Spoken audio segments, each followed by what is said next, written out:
Welcome to the Mad in America podcast, your source for science, psychiatry, and social justice. Hello, this is James, and welcome to the Mad in America podcast. Thanks for being with us. This week, we explore the importance of raising awareness of psychological approaches that challenge mainstream perspectives. Now, I must admit some self-interest in this, as I have a young person at home who is very curious about psychology, its limitations, and its future direction.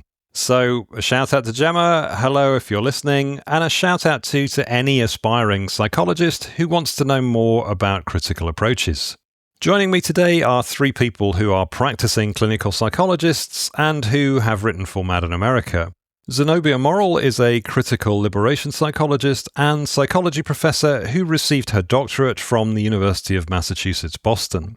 Her research includes critical and liberation psychology, the psychotherapy process, and wider conceptual and ethical issues in psychology and psychiatry. Jose Giovanni Luigi Hernandez is a clinical psychologist in private practice, a qualitative researcher at the University of Pittsburgh, a writer for Mad in America, and part of the recently launched Mad in Puerto Rico website. His interests include understanding the lived experiences of colonized people using phenomenological, psychoanalytic, and decolonial frameworks, LGBTQ issues, and psychotherapy for physical health concerns. Also joining us is Mad in America's lead research news editor, Justin Karter. A graduate in both psychology and journalism, Justin's research and writing span topics in the philosophy of psychology, critical psychology, mad studies, cross-cultural psychology, qualitative methods, and theories of counselling and psychotherapy. In this conversation, we discuss the possibilities opened up by adopting a critical mindset, we identify some of the barriers to adopting such an approach, and share some key resources to help aspiring psychologists explore alternative approaches. Zenobia, Justin, Luigi, thank you so much for joining me today for the Mad in America podcast. I have to say I'm thrilled to, see the three of you and to get to talk about quite an important subject. As we kind of mentioned in the introduction to this interview, we're really kind of looking at how we might help aspiring younger psychologists to find their way through a system where perhaps the mainstream messages are delivered with quite some force and perhaps, more critical elements outside the mainstream are a bit more difficult to access. But perhaps before we get to talk about that, I'd really like it if you could perhaps each of you maybe tell us a little bit about your study and career path and where you are now. And perhaps, if anything particular kind of changed you to a critical perspective, or maybe if you started that way. So Zenobia, can we start with you? I think about this as a question around my inflection points with the field and with psychology, which often was moments of disillusionment or disenchantment, really, because I think psychology, at least to me, seemed to promise so much resolution and hope. And that wasn't how I experienced it. So I had a turbulent childhood, and my first interfacing with the mental health field was as a patient and through psychological testing and other things of the sort. And I kind of watched how things fell apart in my family, and we really suffered. I've been with loved ones through what psychology would call a psychotic break. And I was sort of, as I mentioned, forced into therapy as a kid with some helpful, but many unhelpful experiences there. My mother was homeless in the US for over 10 years. And this was after we had connected to the mental health system. And so this kind of visceral, upending heartbreak of what we went through really persisted. And in many ways, it might then be confusing that I went on to study psychology. But I think I still held this belief, kind of like that James Baldwin quote of, I believe in America, which is why I reserve the right to criticize her. I think that was where I turned to imagining what psychology could have been, and specifically what psychotherapy or relationships could have been for me. And I guess it makes sense here to say that when I say I practice critical psychology, it means I'm interested in examining the field's relationship to power rather than obscuring that, because I believe that it is powerful. We talk at Mad in America about how psychology carries the power to define the standard of what a normal or healthy human is. But even maybe more powerful is how psychology crafts the stories we can use to make sense of ourselves and our world. And, how is a psychotic break or so-called psychotic break explained to someone? But then how is it understood or lived out by them? And maybe more importantly, what resources are opened up or shut down to them from that story? And these explanations, they come from psychological theory, from institutions, from, culturally sanctioned scientific findings, but then they take on a life of their own. They're communicated in unique relationships. They're used to describe specific people and situations, and they have such personal implications in the life of the people whom they're about. I think as I was learning, my studies in psychology, it was a pretty generic version of US psychology. Suffering comes from mental disorders.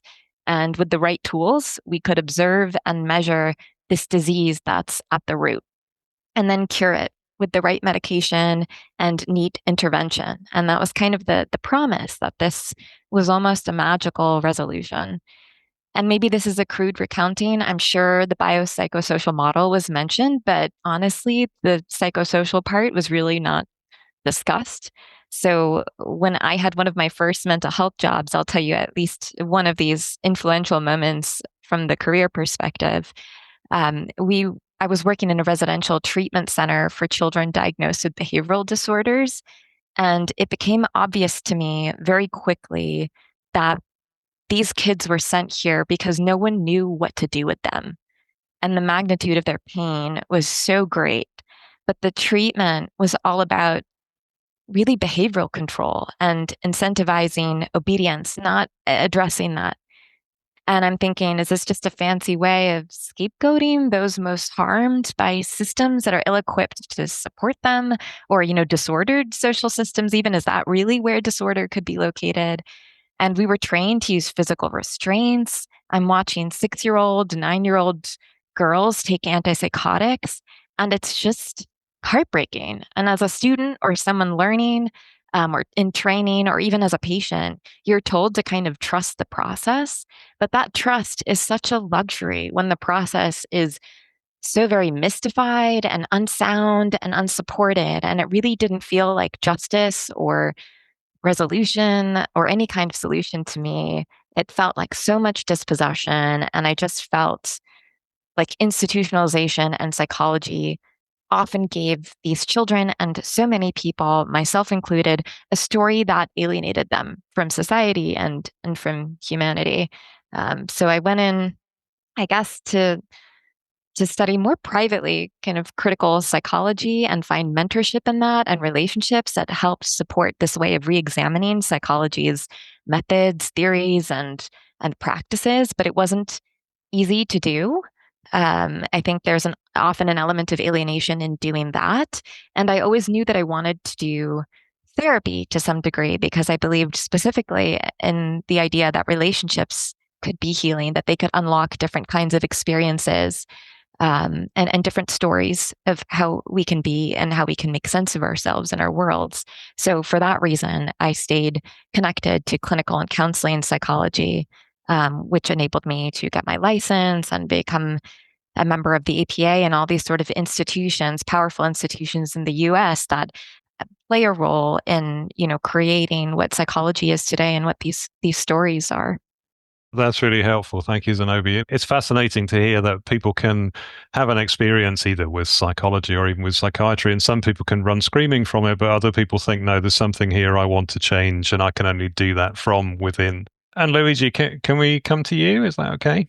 Sure. So, some of it is similar to what Zenobia was saying. In my own experience as a child and adolescent, I was taking to psychotherapy for things that I didn't think were problems, particularly around my sexual orientation. So the treatment that I was getting was around, changing who I was, and seeing that as a disease, as a problem.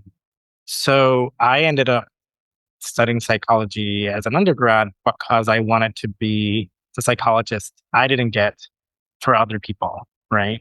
And so, particularly for LGBTQ people, I wanted to be someone who was available for a group of people who are very marginalized. As I entered the field as an undergrad, I was initially exposed to critical psychology. Even before taking psychology classes, I was thinking about how mental distress or emotional distress comes from our living conditions, our relationships, and how, oppression plays a role in human suffering, and how psychology can be complicit of maintaining those social structures that keep us oppressed and suffering, by having us adapt to those conditions, right?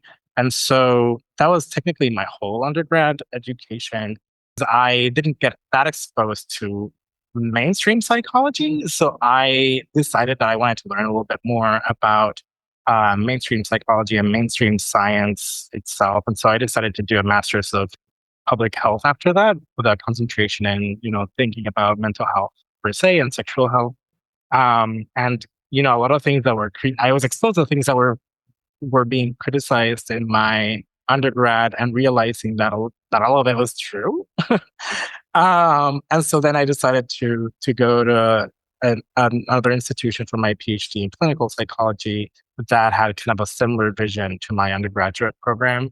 But there I learned more about things like Zenobia was saying, like how relationships can be healing, and how instead of thinking about changing people and changing, I don't know, like or prescribing medication for people, how do we either change the ways that we relate to people, or change their living conditions and their material conditions so that people can live better lives, right? And so that was a little bit of a change between my undergrad and my graduate program. That's really interesting and helpful. Thank you. And Justin, can we come to you next? So I guess my story is a little bit different. I didn't even enter sort of university with the idea that psychology was really a thing, and didn't know the difference maybe between psychology, psychiatry, counseling, therapy, all these different things. But I came from a pretty rural community in Western New York, and it's still at 20 years ago, there wasn't much talk about therapy. If there was, it was very hushed. There wasn't much talk about psychology, or really too much of a use of psychological terms, unless it was something seen as really severe or stigmatized. It's remarkable to look back 20 years and see how little psychology was mentioned, and how little a part of my upbringing it was, in terms like anxiety and depression weren't that prevalent, part of the lexicon in the culture where I grew up. And now I imagine that's very different, just thinking about how much the culture has changed in the United States. But so I didn't enter university with really this thought in mind at all. I had a really broad training across the humanities and social sciences. And I was kind of trying to find my way to what I wanted to do. And I emerged with like a real interest in trying to understand social movements, I guess, broadly. And so I was really interested in the Occupy movement. I was really interested in these sort of movements in literature where people started kind of imagining humans differently, post the world wars, the sort of modernist movements, and the sort of lost generation kind of writers. And so that's sort of where I landed. And then I was interested in journalism. And so I went on to do a journalism degree, with the thought of sort of reporting on these sort of emerging ideas coming out of a new lost generation. And then I found my way to a humanistic and phenomenological psychology class, which I didn't really know what to expect. And it was a kind of psychology that took up these questions. Very different from like a psychology 101 that I had been exposed to at a large research university. And it just kind of reignited my interest, and it provided me a path into thinking about these things. It also provided me sort of like a different way of thinking about humans at a time, I think, when I was myself like really worried about how meaningless things could seem, or how destructive humans could seem, and how sort of I think the idea that humans are sort of algorithms kind of playing themselves out with like a biological programming running up against sort of like cultural and personal events that then influence them in particular directions, like just made things feel really predictable and sort of cynical, pessimistic about what we were capable of. and the sort of humanism that came through in this particular brand of psychology was it gave me some hope and a different way of thinking about things. And so I went on, to pursue a doctorate in counseling psychology, but not because I wanted to be a therapist. I still really had no real interest in that. And my master's was in community psychology, which had a very critical psychology lens. But I was interested in really studying how activist movements in the mental health field gain traction and how they challenge narratives and change them over time. And so I was interested in movements like Mad in America, which I had started writing for, and service user movements and that sort of thing. And then as I started practicing therapy, because I was in a counseling program, I found that I really came to love that experience and believe in it a little bit more than I thought I would, and to see it as potentially, liberatory in some way, with all the sort of caveats of the ways it can not be that. Thank you, Justin. That's really helpful.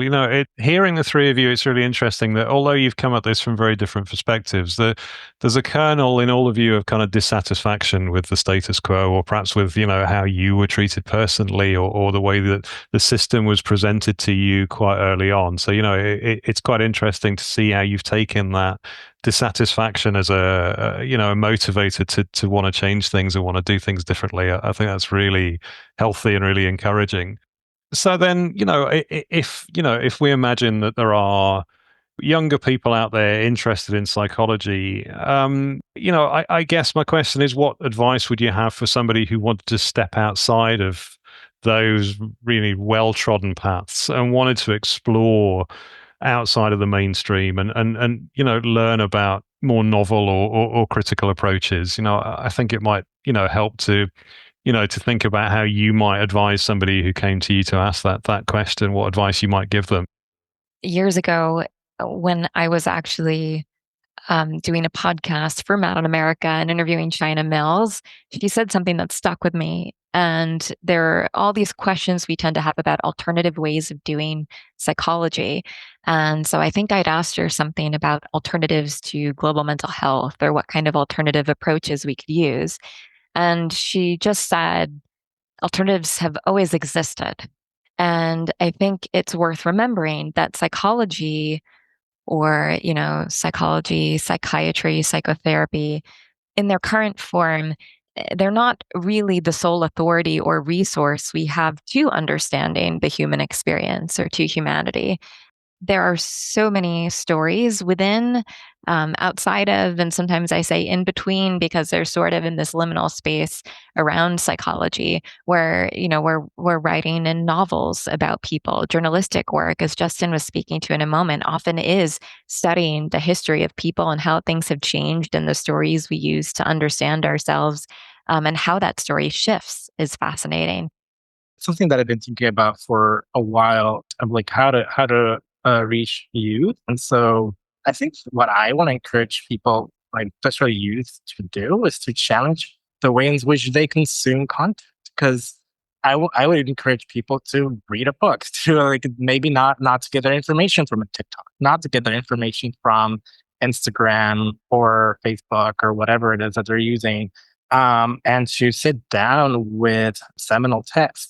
And I feel like now more than ever, it's easier to read these texts because we have access to technology, where we could ask, we could Google different words. We could ask people through social media about different aspects of a text that we don't understand. And there are other ways of understanding text that maybe weren't around when I was starting out. So I really want to dare people to read books, to look for articles around these topics, be it, liberation psychology, be it decolonizing psychology, be it lived experience, right? For example, Mad in America has a lot of content.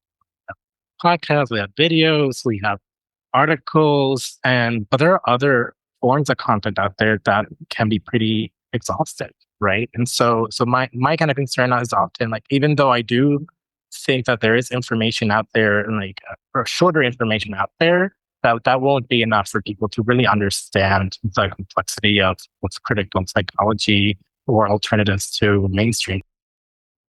Yeah, I might be sort of distilling what others have said here, but it's sort of like your options are either like, avoid or like go all the way in, right? Like it's if you're sitting there thinking, okay, there's something I've stumbled upon that's related to the field of psychology that's helping me make sense of some part of myself or some part of my one of my relationships or my family, uh, and you feel like it's speaking to something you haven't had words for, and that's exciting.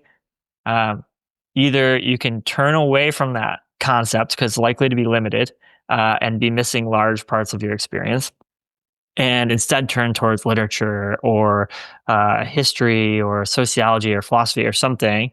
But I think it's almost too late for that. Our world is so saturated with psychological terms that there's really no avoiding that.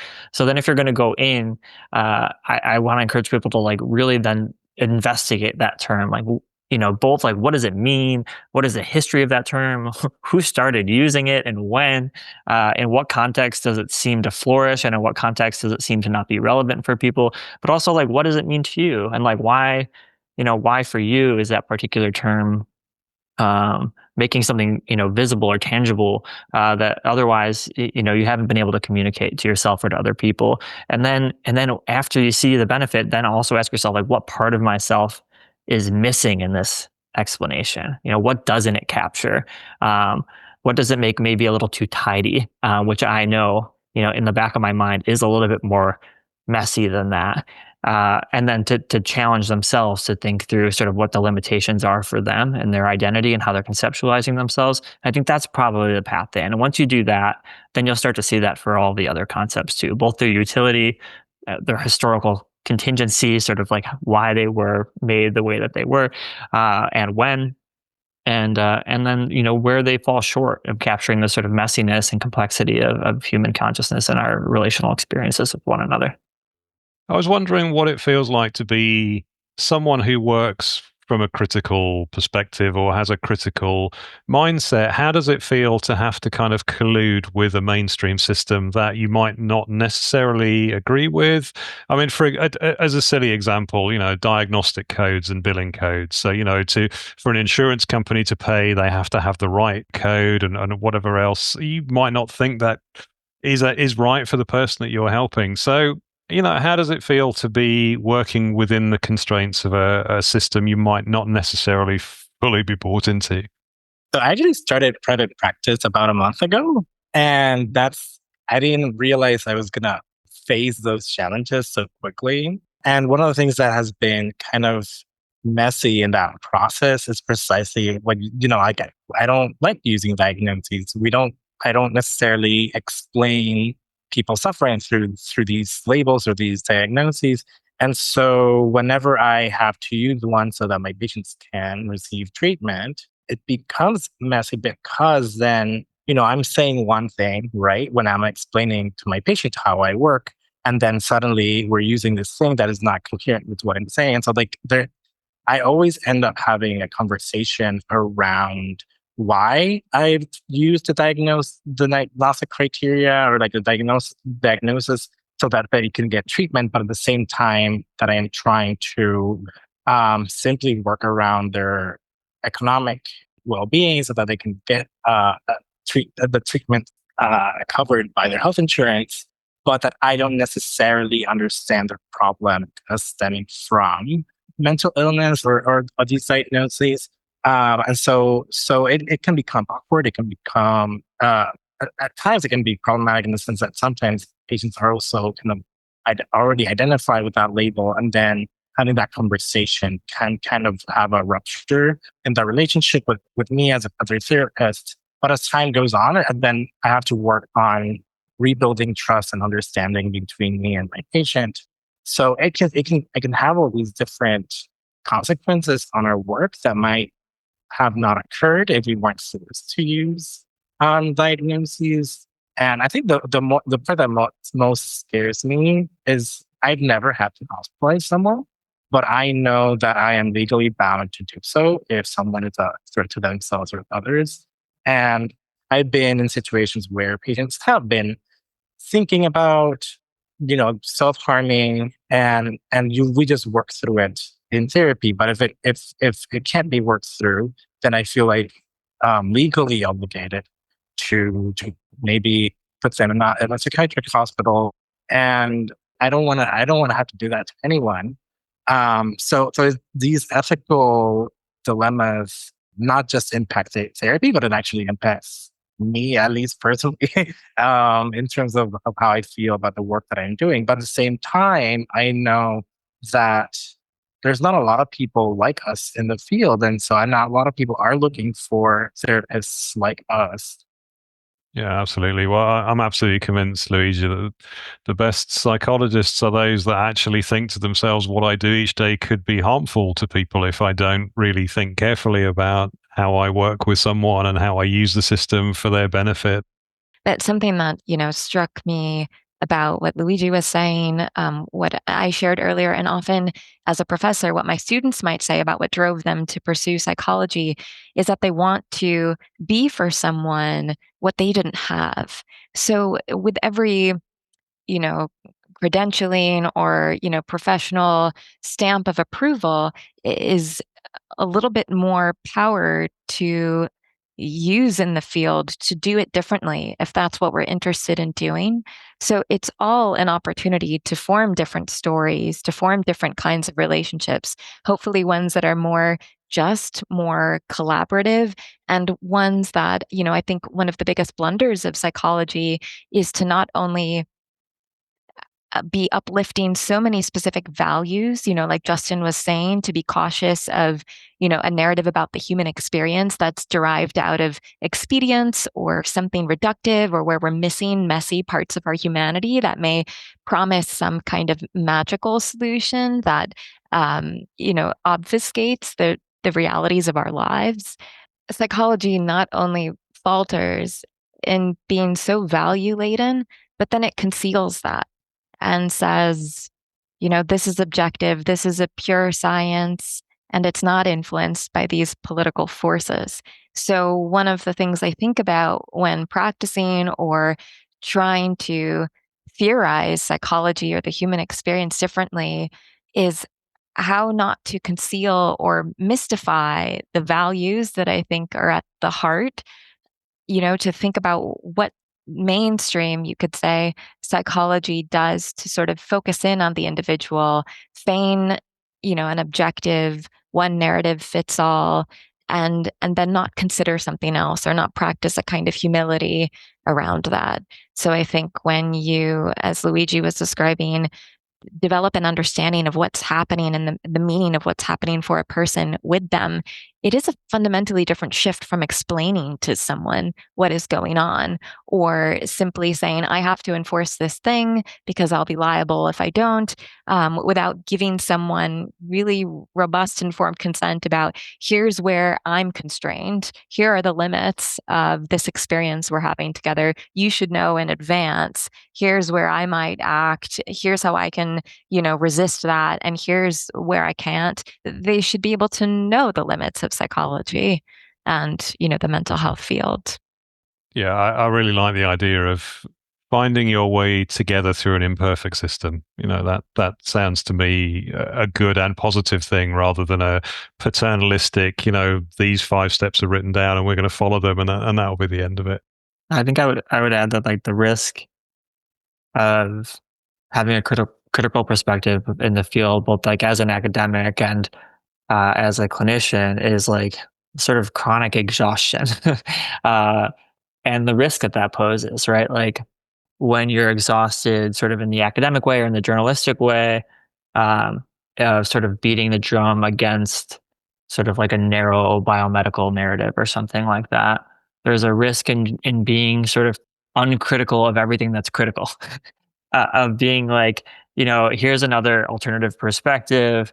It's not this other thing, so let me promote that, or like let me kind of not be as sort of discerning or nuanced about my analysis of this perspective, because anything that kind of pushes back against this mainstream narrative is useful. And that exhaustion I think can undermine, the work. You don't believe in it as much, other people don't believe in it as much. It kind of undermines the movement in some kind of way. And then clinically, I think when you get exhausted, is when you get drawn into easy explanations, I guess, and I guess being drawn into easy explanations is just another way of being distant from people, or not, maybe just like not letting myself be unsettled by them. And I think operating clinically, from this perspective means that I'm tied up in what's going on in the session, and I'm open to being moved and changed by what's happening, as much as I'm asking the other person to do so. And that's a hard thing to do consistently. And there's always the risk of kind of moving away from that, and sort of making it just about this person, or just about this particular way of understanding this thing this person is going through, in a way that sort of distances me, and protects me, and makes my job a little bit easier, and lets me sleep a little bit better at night, perhaps, like other folks are speaking to here. But yeah, I think the general it's just it's just to be sort of the risks of being worn down without realizing it, and becoming complicit in different ways, and noticing when you're acting against your values, and what that comes with that as well. But I guess I would just add, as a final point, that that's also what we're asking of people in sort of any kind of critical, depth-oriented, or liberatory psychotherapy, is that ultimately there's a change that is occurring, that is going to make you probably fit less well in the system from which you came, and from which you need to return at some point. And so we're sort of asking people to be willing to be unsettled, and I think that's also what it requires of us, pretty consistently. I want to add something about this too, because a lot of it is hardship, but I've seen some of the things that we can achieve when we work in this way. And I'm thinking of some of my experiences at internship at the veteran hospital here in Puerto Rico, where we were forced to use diagnostics as well, and I had to do a lot of psychological reporting. And in those reports, I got a lot of information from people's lives, right? And so I started to add to my reports things that weren't traditionally added. So, for example, I really enjoy using the power threat meaning framework, which is kind of like an alternative to the DSM that tries to understand how people's suffering, or their behaviors are better understood through the things that happen to them, right? And the conditions in which they live, right? And so it's more of these are not pathological, just a disease, but something that you learn to do to survive, right? And so adding that narrative at the end of my reports was really well taken by some of my colleagues, and they really wanted to learn more about it and to engage with it more. And so I've realized, and not just this is an example, but I've seen in other cases where people are actually pretty hungry for these alternatives. They're just not aware of them, right? So even though being alternative or be critical of psychology and working in this way can be pretty tiring, it can also lead to a sense of hope when we see the impacts of what we're doing. Luigi, you mentioning the power threat meaning framework there. Are there particular resources that people should be looking to increase awareness, to build on what they know about psychology, to open their eyes perhaps to global mental health and cross-pollinate these ideas? So, are there particular authors, are there particular websites like Mad in America, for example? I just wondered if you had any recommendations for people of where they could go to kind of expand their horizons a bit. I also like to encourage people to engage with, for example, the work of Zenobia Morrill, which a lot of it hasn't been translated to English, but there's things that have entered the US. And I am thinking of Zenobia, who's been publishing on liberation psychology for a while. Like, liberation psychology has been taken up in the US and the UK. And so Martin Barreau is like the one who develops this idea of liberation psychology, and has been taken up slowly over the decades in the West. There's Frantz Fanon, who's well-known post-colonial psychiatrist, right? And he wrote about his experience and other people's experiences of suffering under colonial oppression, right? And how colonial oppression leads to psychic forms of suffering. Of course, got to plug Mad in America. I think we do a great job at picking good interviewees and are often highlighting people who are doing important work in the field that's sort of broadening what the field can be. We all have our favorite authors, probably people who reached us at a time when we needed a book to kind of cut through. For me, in this field, people like Eric Fromm, I think, were influential on me early on. But I also think like a lot of fiction, and so I almost want to for everyone, it's going to be a little bit different. Like what speaks to you, I think. For me, a lot of science fiction, Ursula Le Guin, Philip K. Dick, But I think like for each person, like kind of returning to maybe what your traditions are, to sort of what kind of stories move you and have moved you in your life. Which one sort of challenged you to see things, a bit differently, kind of opened you up in some way.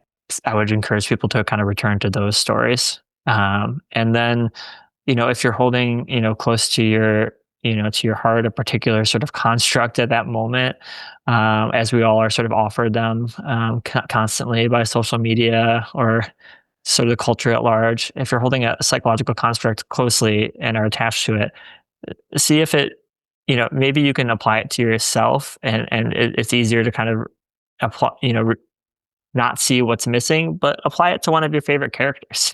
Apply it to, your favorite movie or to a book of literature you read, and see how utterly inept it is at capturing the complexity of that person and maybe what it helps understand, but also just how inept it is, and then go back to the literature. That would be my advice. I guess it makes me think about, moments in history in different places when there's been some kind of, I was saying earlier, maybe like there isn't, the meaning is challenged that holds things together. Maybe it's, in a post-war era or mid-20th century fascism in Europe. And there are schools of thought that have been born out of, social strife and having to think of new ways of understanding humanity, so that we need not invent the wheel. But the problem is that those often get obscured and co-opted and sort of lost over time. So, Justin mentioned Eric Fromm, so I'm thinking of the Frankfurt School, but there's also institutional psychotherapy in France, and, liberation theology, which liberation psychology was born out of, as Luigi was talking about with Martine Barreau. I think if people know certain terms to look up, they find out that there are different ways of understanding distress and suffering that psychology doesn't necessarily lay claim to. So, Justin's done work with psychosocial disability advocates. And if you looked up sort of lived experiences narratives or hearing voices, and the Hearing Voices Network movement, you'll find different stories that are actually conceptually challenging a biomedical model, and other sort of mainstream ideas in psychology. But that can be particularly difficult when you don't know what to look for, or where to find these organizations who are already trying to make this fundamental shift in how we understand pain and what we can do about it.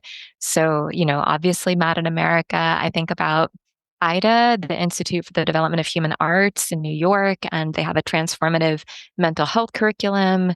There are centers and pockets of people who are also extremely dissatisfied and are also trying to find ways to do this differently. So we don't have to do it alone. And in fact, we can't.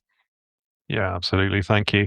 It's pretty clear that the planet seems in a pretty precarious place, and I can only imagine as a layperson that the amount of psychological harm being done out there for people living in poverty and in war-torn areas, and the awful things that are happening in the world. I can only see that there's a bigger role for psychology, and particularly humanistic psychology that meets the person where they are. So I guess, is there a message that you would give to someone who would like to become involved in healing through psychological means, and helping people that are displaced and whatever else it might be? It's a big question. I think the way you pose the question causes silence in me because of just how stark it makes the amount of suffering in the world, and just how inefficient psychotherapy is as a tool for addressing that harm. I believe in psychotherapy. It's also intense and time intensive work. And you can never train enough people to be skilled psychotherapists to address the amount of harm we're inflicting on people in the world right now. And so there's obviously a need for that. There's a role for that, and also there's a need for so much else. Is I guess what I'm wanting to say. But if you are wanting to be part of the group of people who are trying to facilitate healing for those who are suffering in these ways, um, hopefully, we've provided some avenues for finding ways into doing that work for folks to begin to engage with. I mean, I was thinking about like the limits of psychotherapy, is just was saying, but how psychological healing really takes different forms. Like it doesn't have to be psychotherapy itself, even though I think there are things that are best worked in psychotherapy, but definitely not the kinds of things that you mentioned. And so, what I have also come to terms with the limitations of psychotherapy, and I do a lot of activism myself, or have worked with communities and work with communities so that they can become more resilient or more capable of sustaining themselves, or to at least even survive in these terrible conditions. Like, for example, I'm currently working with immigrants in Puerto Rico. Puerto Rico is part of the U.S. For those who don't know, and so the ICE raids are also happening here.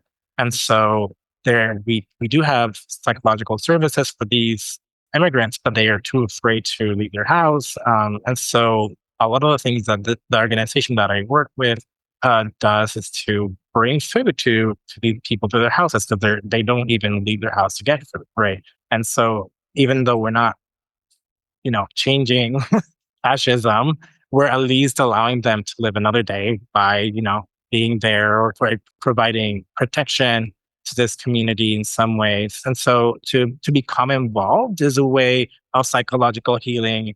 And there's also not to be like the mainstream psych guy, but like I'm thinking of mainstream psychological research has shown that engaging in activism improves depression and anxiety, and so it has been helpful it's helpful for a lot of people to engage in activism and to help communities. And even from a liberation psychology perspective, even if I were your therapist, I would be encouraging you as a patient to engage in your communities and to engage in some form of activism, because it is to change the world is to heal yourself.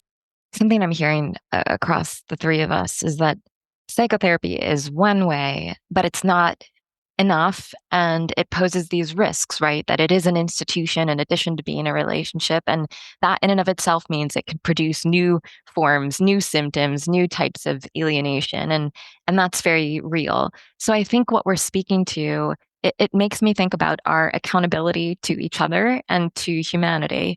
And that's really what we're saying psychotherapy can be a part of, if we try to resist what all the risks involved and that it entails. And there's something about that I think is important, especially when we're trying to say resist tyranny, that there are certain psychological ethics and our belief and hope in what the field can do for people that we are trying to maintain fidelity to, or uphold, to really do no harm, and to consider what that means. And I think that if we just try to escape the tension in that, the way that we're kept up at night worrying about it, then we're sort of foregoing a project that we're kind of all in together, which is, how do we grapple with this? How do we do this? And how do we relate to our humanity? And I think that when we fall into that expedient way of doing it, we're really foreclosing on parts of ourselves that we can live out, and the sort of unfolding possibilities that we can experience with others. And that is the opposite of liberation. Thank you so much, the three of you, for joining me. I'm sorry we've only had 50 minutes or so to talk about such a massive subject, and I'm sure we could go on for for many hours more. But I really do appreciate the three of you joining me to to talk about some wider perspectives perhaps than we normally get to hear about in relation to psychology. So thank you, the three of you, so much. Yeah, it's good to be here. Thank you, James. Thanks, James. Yeah, pleasure to see all of you. Thank you for the invitation. Well, I really want to thank Zenobia, Luigi, and Justin for joining me today. For further reading on this, please visit madinamerica.com, where you will find thousands of articles covering critical aspects of psychology. Please also consider becoming a Mad in America supporter. Supporters can read all articles and get free access to our webinar events. To find out more, visit madinamerica.com and click the donate link. So thanks as always for listening, and until next time, take care. Thank you for listening to the Mad in America podcast. For more news, views, and updates, visit madinamerica.com.